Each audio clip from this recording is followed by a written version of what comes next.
When I walked through the fence door and didn't hear the familiar creaking noise, it was the first moment of unreality I'd felt since returning to Dutchville, Wisconsin. That creaking noise had been a mainstay of my childhood. I'd hear it when I'd run out to play in the road as a kid. It was there when I would run away from home every weekend as a teenager, swearing each time that I'd never come back, but of course each time I did. And that creaking noise greeted me, almost sarcastically, every time I returned. Knew you'd come back, it almost seemed to say. Let's do this again tomorrow. Same time, yeah? And it was there when I finally left home at the age of 18. Even as my father was shouting behind me, I could hear the fence door creaking as it slowly shut. You sure you mean it this time? I'll be here when you come back. I'll always be here. Only it wasn't. There were two things I would never hear again. My father shouting, and the fence door creaking. I fixed the door, Mr. DeMille said, coming in behind me. Always told your dad he should get it fixed. Well, with him gone and all, I just sort of took the initiative. And with you planning on selling the home, I figured it couldn't hurt. I hope that's okay. Edward DeMille lived down the road from my father for about as long as I can remember. He was the closest person around, here on the outskirts of Dutchville, and he was the closest thing my father had as a friend. It was Mr. DeMille who had found my father. Every day, Mr. DeMille would go out for a walk during the early morning, and he'd see my father sitting on the front porch, drinking coffee. Sometimes they would chat, and other times Mr. DeMille would simply wave. But he always saw my father. And then one day, he didn't. When my father wasn't there the next day, or the day after, Mr. DeMille went to the house to see if everything was all right. He found my father sprawled on the kitchen floor. I imagined his coffee cup was shattered around him, like the world's saddest jigsaw puzzle. It'd been a cardiac arrest. I didn't cry when Mr. DeMille called me and told me the news. I noticed, I said. There was a part of me that wanted to yell at Mr. DeMille, to let him know he had no right to fix the fence door, that its awful creaking noise had belonged to me in some way, had belonged to this terrible home, had been the only constant thing during my childhood, besides how much I'd loathed my father. Instead, I gave him a weak smile. It's okay. Probably better that way, like you said, since I'm selling the place. Standing outside the home with Mr. DeMille, there was a part of me that wanted to turn away. I would tell Mr. DeMille I would stay at a hotel until the funeral. I would tell him that I should never have come back here, that this was a huge mistake. In fact, to hell with the funeral. I would just turn around and leave that night. But if Mr. DeMille could sense my hesitation, he didn't show it. He slipped his hand into his coat and brought out a key. He put it into the front door, turned it, and we both stepped inside. When you leavin'? Mr. DeMille said, handing me the key. Right after the funeral, I said, looking around the home I'd not seen in 14 years. A huge wave of nostalgia washed over me as my eyes looked across the foyer. The house looked almost exactly the same as the day I'd left. Smelled the same too. Although, there was another smell hanging in the air. A kind of pungent, plastic smell. It was coming from down the hallway. Are you really planning on selling the home? Uh-huh. But it was your grandfather's home originally, as you know. Then your father's. He did leave it to you in his will, and it's all paid off, and... Mr. DeMille, I live and work in New Jersey, I interrupted. I don't understand why my father left me this place. He knew I hated it here. Maybe that's why he did leave it to me. One final F.U., but I don't plan on being here any longer than I need to be. Well, all right, Mr. DeMille said, frowning. What will you do with his paintings? His what? His paintings, Mr. DeMille repeated. There was a nervous tenor to his voice that I didn't like. "You gonna sell those too?" he continued. "Some of 'em might be worth something." At my confused expression, Mr. DeMille led me down the hallway. The same hallway I used to play in as a kid, racing my toy cars down it on some imaginary speed chase. That was until my father, halfway on his 4th beer, would yell at me to stop making so much damn noise, and that if I scratched his floor, there'd be hell to pay. Oh yes, there'd be hell to pay. There were never any scratches, of course, but that didn't stop him from kicking the toy cars like Godzilla rampaging through a miniature city. All he needed was the lizard suit, and we could have given Toho Productions a run for their money. Now, the hallway was empty of any toys, and as I walked down it with Mr. DeMille, it felt longer than it had when I was a kid. Much longer. Another moment of unreality washed over me, and I felt like a death row inmate making their final walk to the big chair. For a moment, I almost did turn around and run out of the house. I wish to God I had. We reached the room that used to be my father's den. It was where he'd plop himself down on an ugly brown couch and eat TV dinners while watching the Brewers or the Packers. One of the few good memories I have with my father was watching the Packers win the Super Bowl against the Patriots. It was one of the few times I remember him being really nice to me. We ate ice cream that night and laughed. One of the worst memories was the next year when the Packers lost the Super Bowl to the Broncos. My father stared at me with such intense hatred that night. You would have thought I was the one who helicoptered into the end zone and not John Elway.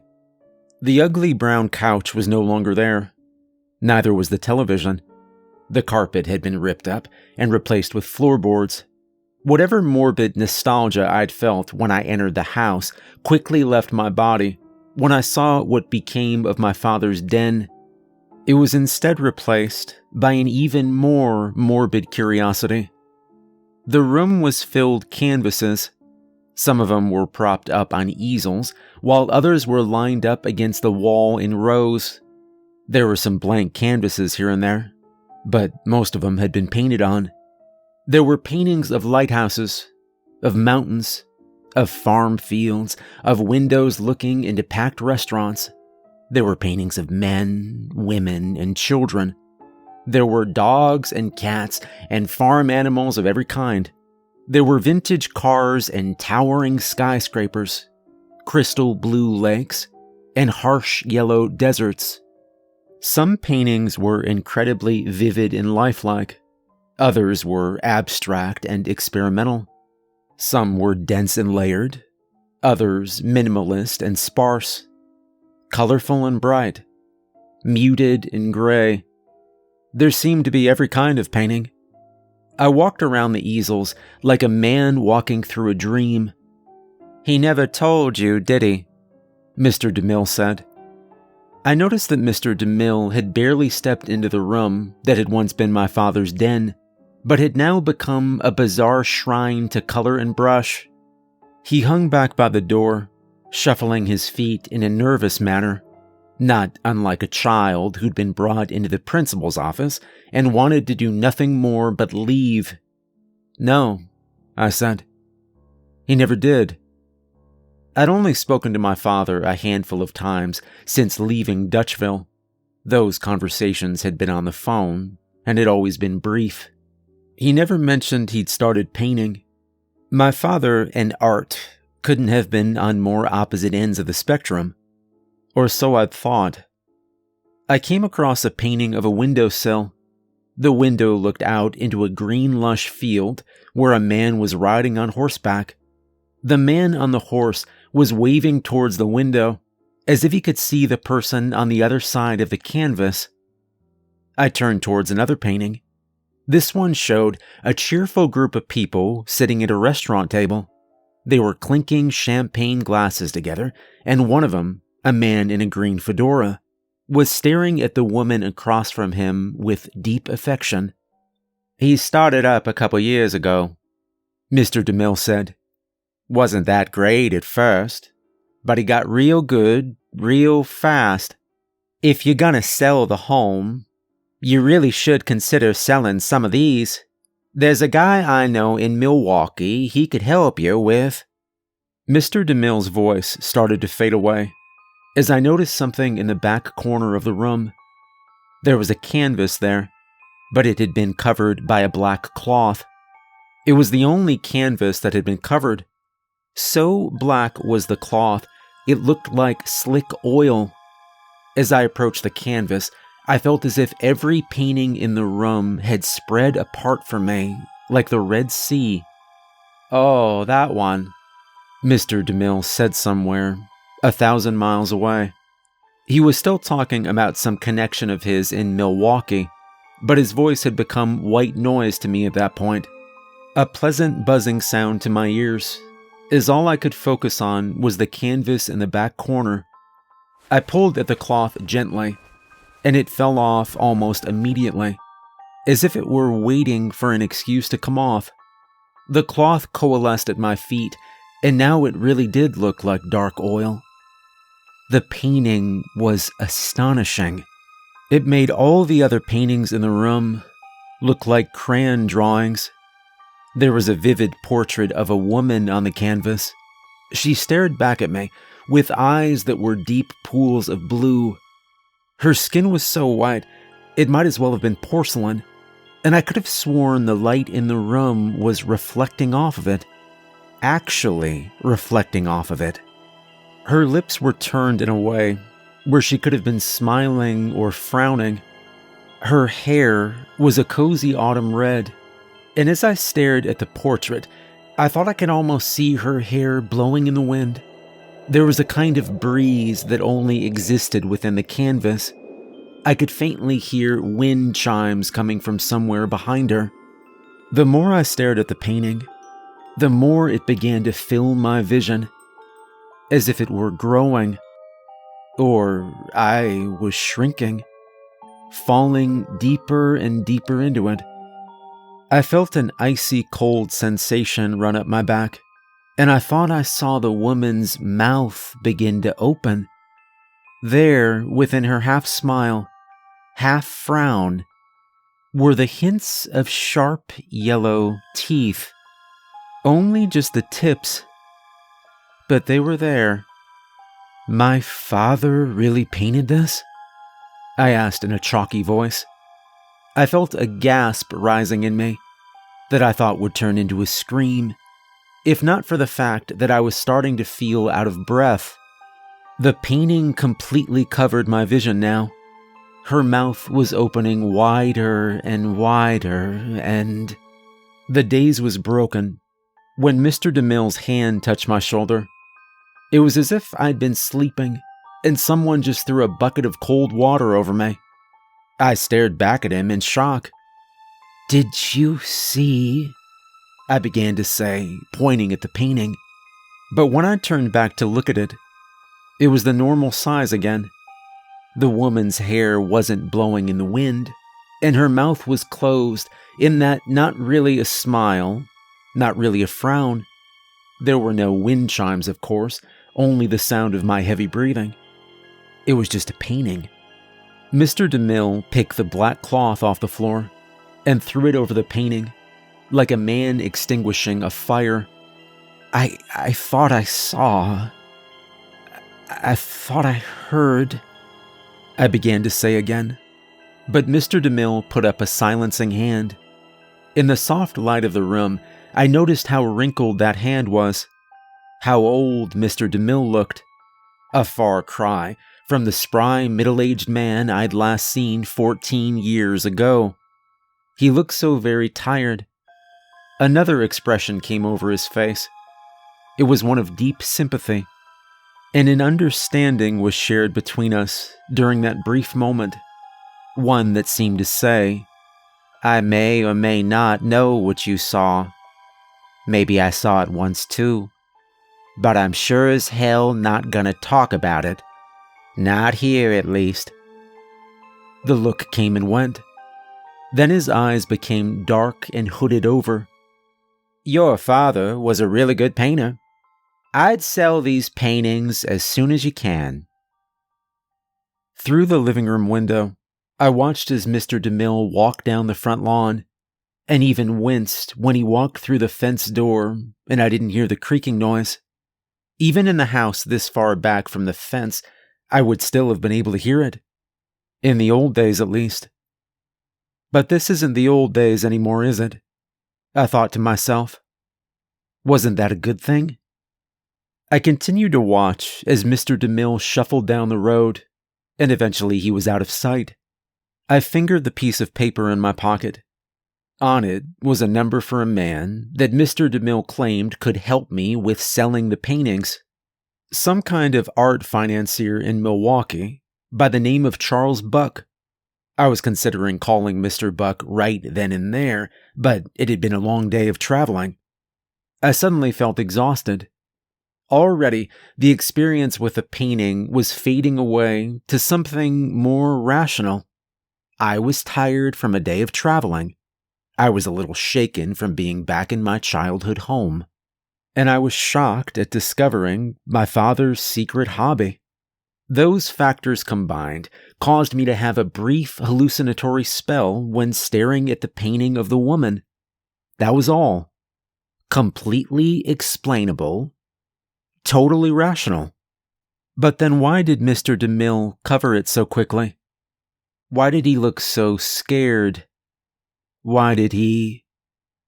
Already the sun was dipping below the horizon, and dark inky shadows began to fill the corners of the living room. I'm going to sleep now, I said out loud to the shadows. Somehow I'd reverted to a defense mechanism I had as a kid.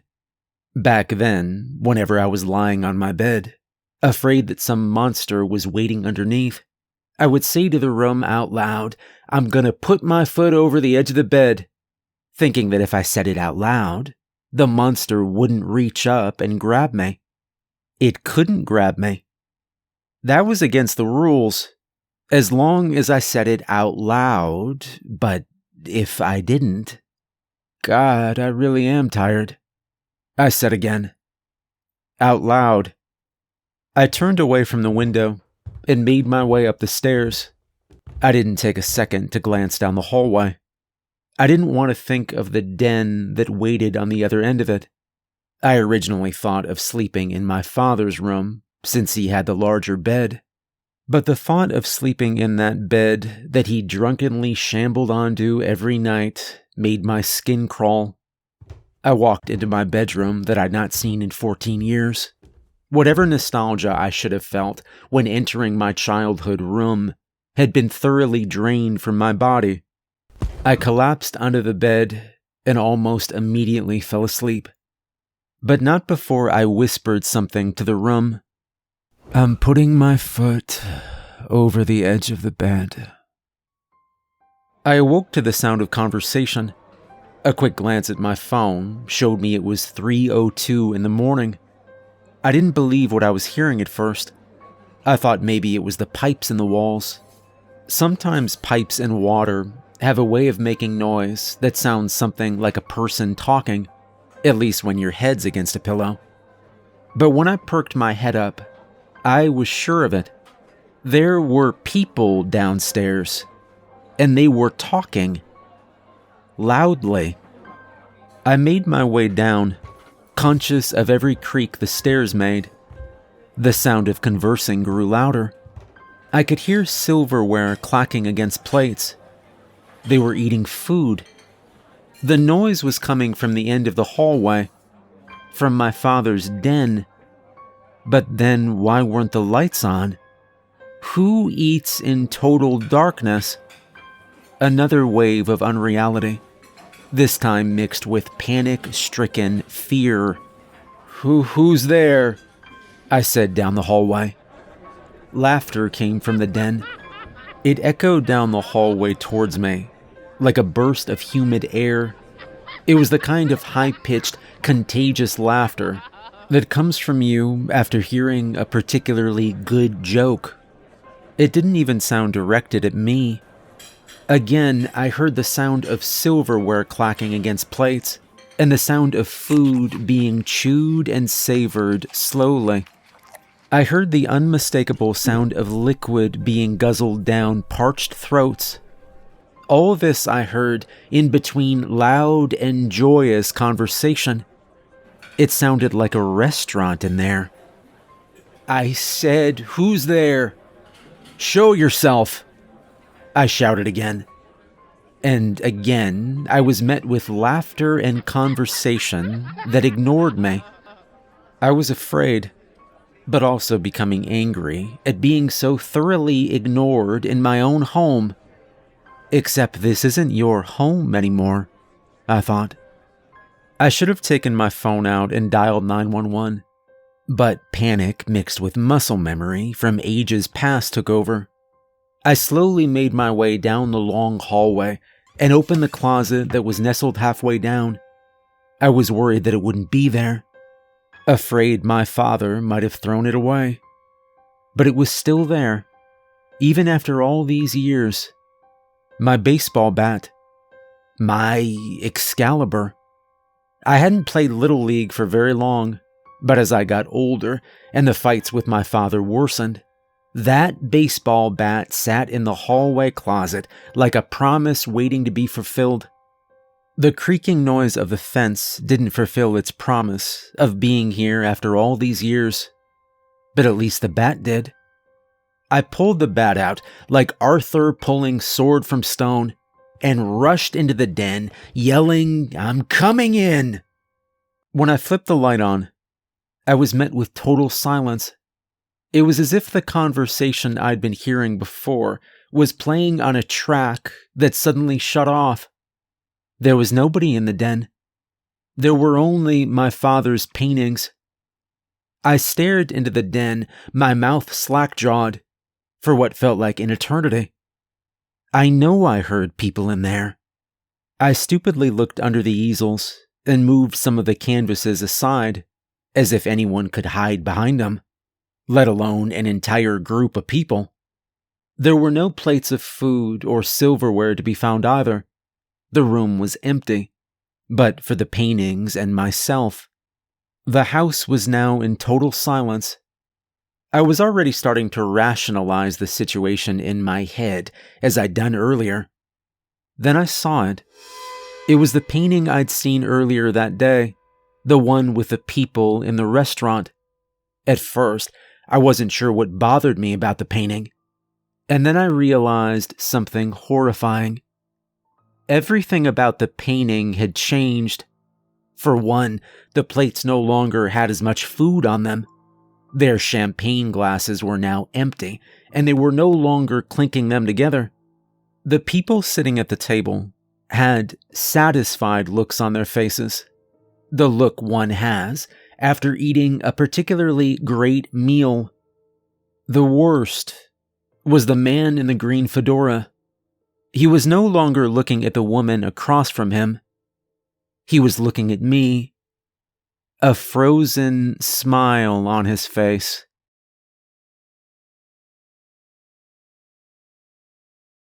One month later, I was sitting in a small cafe in Dutchville. As I twirled a stirring stick in my coffee, I noticed my reflection on the surface of a napkin dispenser. I was not shocked to see how tired I looked. Not sleeping well will do that to a person. What did shock me was how pale and gaunt I'd become. Pale didn't really describe it. My skin had turned as white as a brand new canvas, and my cheekbones stuck out like the hard corners of an easel. My hair was bristled like a brush. I barely recognized the person that stared back at me, and I noticed with some irony, reflected onto the square metallic surface, I looked somewhat like an abstract painting my father might have made.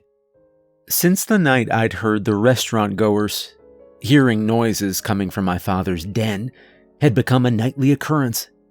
It wasn't always the restaurant people. Oh, far from it. All my father's paintings seemed to come to life at night. Sometimes I would hear the sound of a horse neighing as it was being broken in, or cars making their commute through traffic.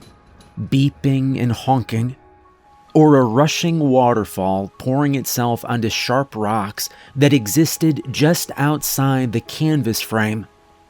Then there were the portraits. I would usually wake up to the sound of a person screaming, "Is anyone there? Hello? Hello? I know you're up there. I know you can hear me. Come down here. Please help me. I'm stuck in here. I'm stuck. Come down here. Come down here right now." Sometimes the portraits would simply cry or laugh the entire night. When I'd come down the next morning, their expression was almost always different from what they'd been the day before. Any attempt to record these noises with my phone would simply result in white noise being played back. When I took a picture of one of the paintings with my phone, the image shown back was always the original composition of the painting, even if I took the picture after it had changed. The worst noise, though, the one that caused me to break out in goose flesh without fail, was the sound of wind chimes. When the woman behind the black cloth stirred, all the other paintings went silent. You would think that after the first night I would have left Dutchville. But a strange thing occurred within me. I dug in. I dug in hard, almost stubbornly. I think because a part of me still wanted to believe that none of it was real, that if I left the house screaming in terror, wearing nothing but my boxer briefs, that somehow the house would win, that he would win. So I stayed. Even after my father's funeral, which had been a paltry affair. Mr. DeMille had not showed up to the funeral, and when I went to his home to inquire, a kind woman answered the door. She said she was his caretaker, told me that he suffered a stroke just days after our meeting and had been moved to a hospital in Madison.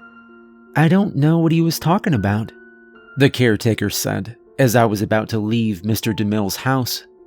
"Beg your pardon?" I asked. "For months, Edward's been telling me he's been having trouble sleeping. Something about wind chimes, but he doesn't have any. I looked at your house when I went past this morning. You don't have any either," she said. Charles Buck walked into the cafe, right as I was taking a big gulp of my coffee. He was shorter than I was expecting. He wore a fine three-piece suit that seemed to clash with the quaintness of the small cafe. He had close-set eyes, framed by thick black glasses, and it gave his face the appearance of a hawk. I waved him over to the booth. "First, let me say I'm truly sorry for your loss. Edward told me a lot about your father, had even put me in touch with him once or twice, but I could never convince him to work with me. Naturally, I was beyond excited when you reached out." "Yeah, Mr. DeMille's in the hospital," I replied. "Yes, it's truly terrible," the art financier said, pouring 3 packets of sugar into his coffee. Then, for good measure, he added a squirt of honey. He stirred it with his finger, and then licked his finger when he was through. He took a sip, and then gave a satisfied ah noise. "But let's not focus on such bad tidings. Edward is a strong fellow, and despite the circumstances that have led us here, this is a moment of celebration. Your father was a remarkably gifted man. His work should be shared with the world. And from what I understand, he started so late in life. What did you think when he first told you about his artistic endeavors?" "He never told me," I said, thinking of that day I first saw the paintings. "How enigmatic," Charles Buck said, and he tittered in the cafe booth, like a child who just found out he's receiving an extra gift on his birthday. "A secret artist, hiding his work even from his only son. How utterly romantic. Well, eat this up in New York. Positively eat it up. If you say so, I said. Charles Buck took another satisfied sip of his coffee. Now let's get down to brass tacks here. Based on the photos you sent me, I think I've come up with a fair price for what it might all be. You can just take 'em, I interrupted. What followed was a brief moment of silence, where the only noise was the sound of the baristas hard at work behind the cafe counter. Then, Charles Buck let out a high-pitched laugh. Oh, come on, let's be serious here. I am being serious. You can just take 'em, I said. The smile slowly drooped away from Charles Buck's face and turned into a confused frown. I must admit, I'm confused. You want nothing for them?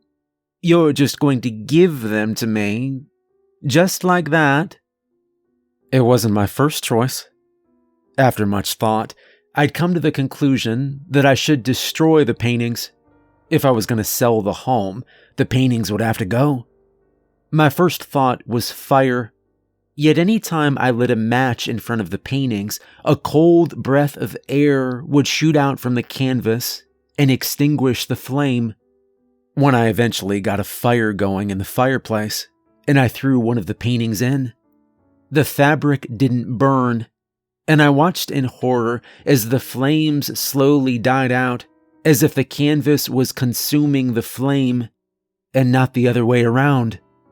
Then, I tried tearing the paintings with a knife, but no matter how sharp the blade, it would never cut the canvas. It was as if the soft fabric would suddenly turn into hard concrete right as the blade made contact. I'd attempted to throw them away, but when I tried to carry the paintings out of the house, they suddenly felt as if they weighed 500 pounds. I couldn't lift them past the front door. I came to understand that the paintings could not be destroyed, would not allow themselves to be destroyed, nor would they allow themselves to be thrown out onto the curb.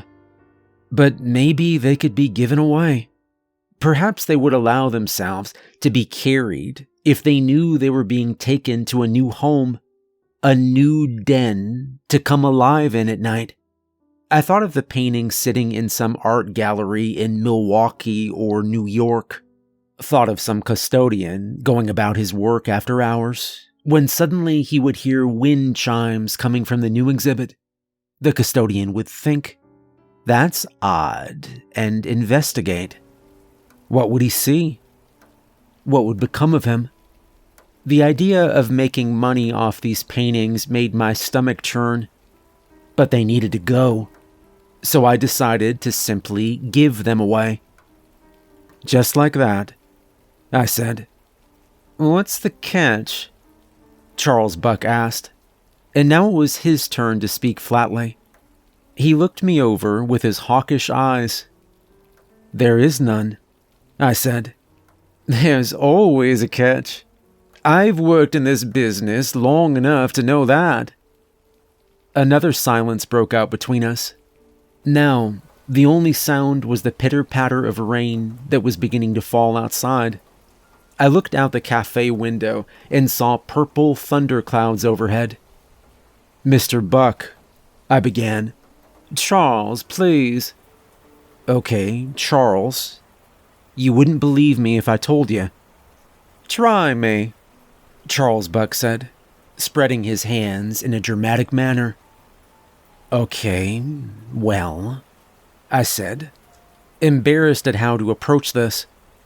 Have you ever heard of paintings making noises? Once. His response was so immediate, it shocked me. So much so that my hand jerked and almost caused my coffee to spill on the table. I steadied it just in time. There'd been no hesitation in his response and not a hint of mock bravado. He'd sounded completely sincere. The art financier met my gaze, And for now, the hawkish look had left his face. It was replaced with a more solemn look. And perhaps there was something else in his eyes too. Something that looked a lot like fear. A couple of years ago, a woman in lacrosse reached out to me. Her husband had fought in the war in the Middle East. He'd become good friends with the men in his unit. A lot of them died over there. When he returned home, he suffered terribly from post-traumatic stress disorder. "You're familiar with PTSD?" he asked. "I am. I guess I am." She says that they tried everything to help him overcome his PTSD, he continued. Therapy, group counseling, etc. And then, after a recommendation from a fellow soldier, he took up painting. He was very good. Not as good as your father, but pretty darn good. Especially at portraits. He liked to paint his friends who died overseas. Outside, the rain was falling even harder. I took a quick glance and saw that the purple thunderclouds had moved quickly over us. The clouds were bulbous and disgusting to look at. She had no problem with this, of course, he continued, as it was helping him. I mean, genuinely helping him. Since he'd started painting, he'd begun to seem happier, more like his old self. He wouldn't wake up screaming every night at least. It didn't even bother her when he began to talk to the paintings. He'd tell them how he was doing, how much he missed them. She saw this as another form of therapy. No, what did bother her is one night she woke up to find that her husband wasn't in bed next to her. She crept downstairs and found him in his little studio, conversing with the paintings. She was going to head back upstairs when she heard paintings talk back. Lightning flashed outside, turning everything for a brief moment into a white canvas. At first, she thought he was the one speaking for them, putting on a voice, you could say. Although if it was an impersonation he was doing, it was eerily good. But when she looked, she saw his mouth wasn't moving. The paintings were facing away from her, so she couldn't see them, but she heard them. She heard her husband's old army unit talking with him, like they hadn't been blown to pieces overseas, as if they'd just come over for a nightcap and to talk about old times. At least that's what she told me when she called and asked me to take the paintings for her. What did you do? I asked. Well, naturally, I took them and I sold them. The hawkish look returned to his face. But what happened to the woman? I asked. And her husband? Oh, I don't know. I didn't follow up. Charles Buck said with a bite to his voice. She didn't want me to. She just wanted me to get them out of her sight. I'll tell you this much, though. I never heard those paintings utter a single noise.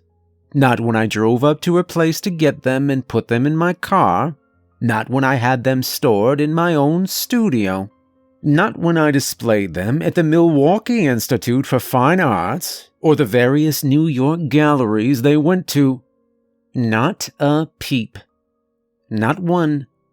So if you're telling me you've experienced something similar, and you'd like for me to take your father's paintings off your hands, free of charge, just like that, then I will take them. Yes, I will. The rain had not let up by the time we reached my father's home. We drove separately, and when Charles Buck got out of his Mercedes, his fine black shoes made a horrible squelching sound as he stepped onto the wet mud and grass. He looked down, and a brief look of annoyance passed over him, as if to say, I just bought these. A quaint home, Charles Buck said, when we stepped inside the house. He made sure to wipe his shoes on the front mat, in an exaggerated manner. "It's just down this way," I said. "The den, my father's studio, I mean." Outside, thunder clapped like an orchestra tuning their instruments right before the big show's about to start. We made our way down the hallway and entered the den. The expression on Charles Buck's face was one of cartoonish shock and awe. I imagine it was the same look I had on my face when Mr. DeMille had brought me in. "Marvelous," Charles Buck said, looking over the countless paintings. "I mean, utterly marvelous. Truly." Buck waved one hand in the air, as if imagining a banner hanging from the ceiling. "I can see it now. The reluctant artist. That's what we'll call the exhibition. A man who wanted to hide his mastery from the world." "Do you still have the photos I sent you?" I asked. "Of the paintings?" "Well, yes. I'll say those photos you took didn't do the paintings justice. They really did not." "Could you take them out for me?" I asked. Charles Buck produced his phone, and after some scrolling, found the images I'd sent to him. "Do you notice anything?" I asked. "I'm not sure what you're getting at." "Look at this photo here," I said, and I enlarged the photo I took of the man and the horse. It showed the painting in its original position, with a man standing by the horse, waving at the windowsill. "Yes, what of it?" Buck said, a clear annoyance in his voice. "Now look here, at the real painting," I said. I pointed up at the canvas a few feet away. It was the same man and the same horse, only now the horse was bucking on his hind legs, and the man looked frazzled, trying to calm the horse down. "You see it, don't you?" I said. "The painting's changed." "Well, that's clearly a different painting." "It isn't," I said. "It's the same one. I'm telling you, it changed." I proceeded to show him the differences between several other photos and their real-life counterparts, but Charles Buck rebuked it every time, waving off the differences as being a trick of the light, or even that I'd taken the photo from a bad angle. "You're really not going to listen, are you?" I said. "You're choosing not to see what I show you." "All I see is the work of a great artiste," he began. "I'm not going to let ghost stories stop me. I've heard it all before." "I'm not trying to stop you. I just want you to know the truth, that's all. I don't want you to take them without knowing the truth. I just need you to understand." "The truth," Charles began. His voice was so thick with contempt, I thought he was going to spit on the floor. "What truth? Did you think there was a man in Peru who thought by painting a portrait of his dead wife with his own blood he'd bring her back to life? All he did was ruin a perfectly good canvas and create a potential biohazard. The only truth is that people will believe whatever they want to believe, and—" Buck cut himself off.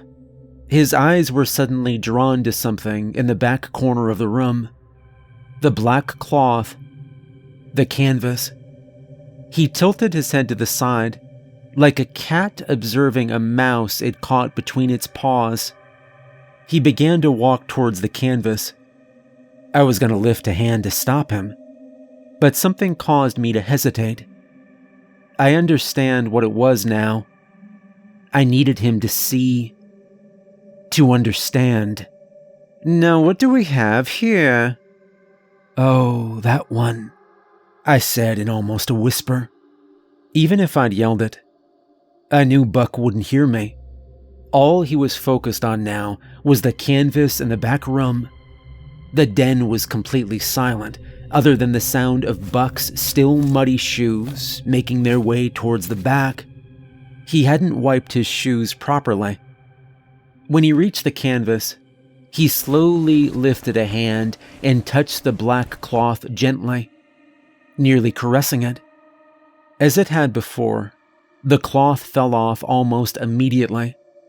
Charles Buck gave a sharp gasp.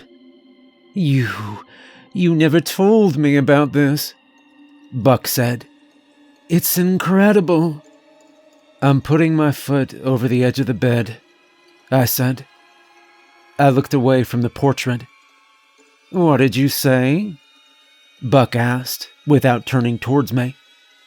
Wind chimes began to fill the den. I could almost feel the soft breeze coming from the portrait, but I imagined Buck was getting the most of it.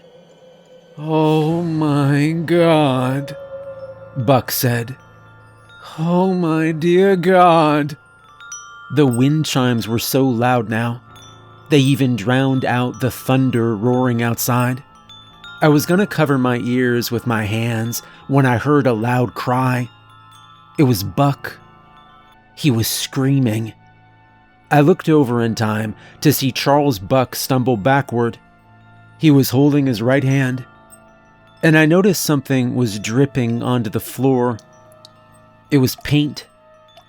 Red paint. No, not paint.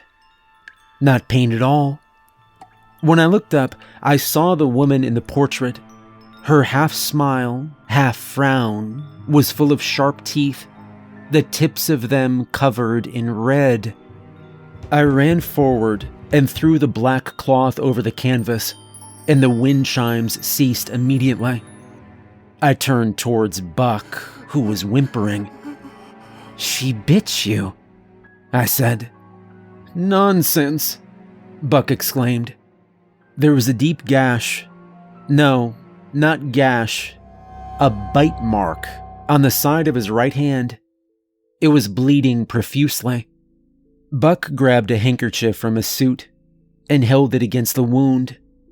I cut myself was all." "You still won't admit it," I said. "You saw it. You saw her." "Nonsense. Utter nonsense," he said, sounding no longer like a hawk, but more like a parrot.